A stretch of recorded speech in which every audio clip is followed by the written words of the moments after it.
With S4 candidates already sitting for their final exams and semi-candidates reporting to school since Monday this week, government is gradually relaxing restrictions on schools.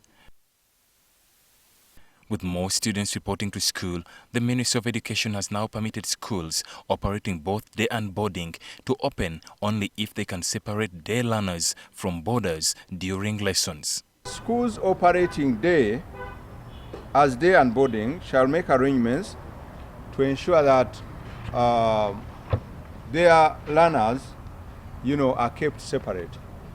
Because, the background to this was to ensure that those who are in, when they go in really, as much as possible should not interact with those who are coming out. However, schools that have learners with special needs are free to open for all classes as long as they follow the standard operating procedures. Because normally they have fewer students, but this can only be done if they are there to the recommended social distancing SOPs provided to us and circulated to all schools. The ministry is also planning to crack the whip on day schools which have illegally opened boarding sections. What I've learned, and I was out in the field, is that some schools have actually converted some classes into dormitories.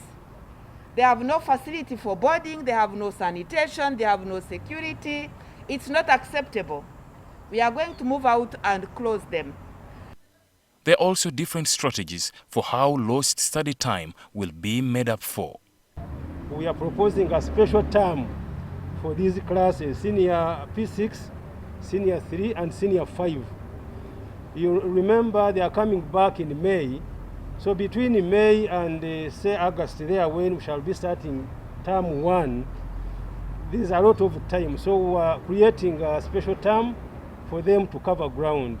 Kakooza has warned schools against raising fees without approval from the ministry. Ali Mivole, NTV.